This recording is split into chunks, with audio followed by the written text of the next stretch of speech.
Yes, so the RAMONET trial was another phase 2 trial from the AIO cooperative group from Germany. It was conducted in pancreatic NETs, presented by Dr. Krug.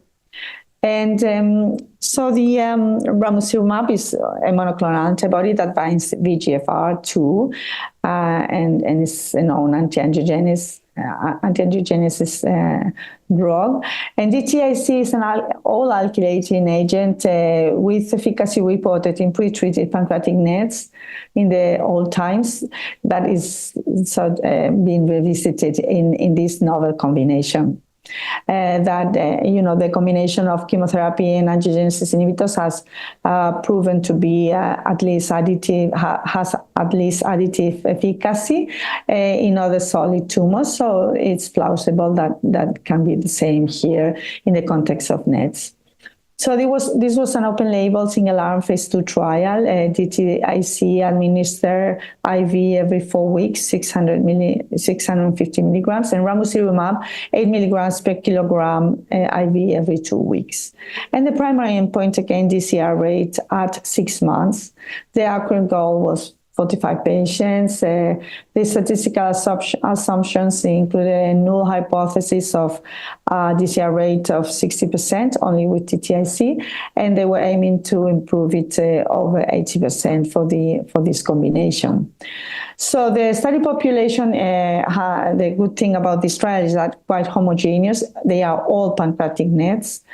Mostly G2, 76% were G2, some G3, 11% after an amendment they introduced. And some more details on the characteristics of the study population, prior treatments, remain to be provided.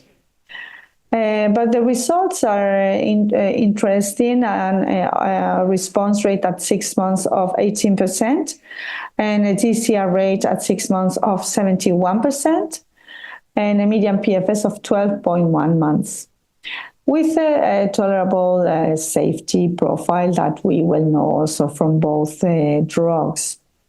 So this is, again, an investigator-initiated trial tested in a homogeneous population, which is not always the case in NETs.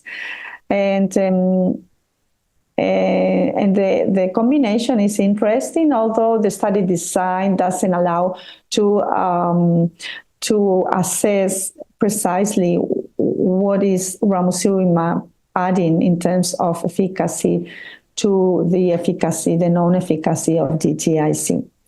The toxicity seems tolerable, and translational studies are planned, so we may learn better what patients benefit more specifically in this context. So formally, this study did not meet the primary endpoint per study design, although they show efficacy. And again, I think only randomized trials could really assess properly what's the addition of ramucirumab in this context, and or maybe high quality real world data of DTIC monotherapy, but it is unlikely that we have this nowadays with current standards of care, as it is an old drug that is not very much used by many investigators actually. So none of these 3 trials were unfortunately practice-changing studies. And this is a common caveat of many of the trials conducted in NETs.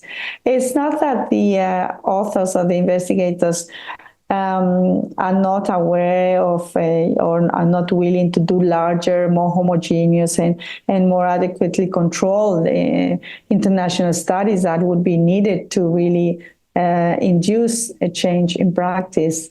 But really the lack of commercial interest and financial support is a major limitation for us in this field of rare or at least not so common tumors.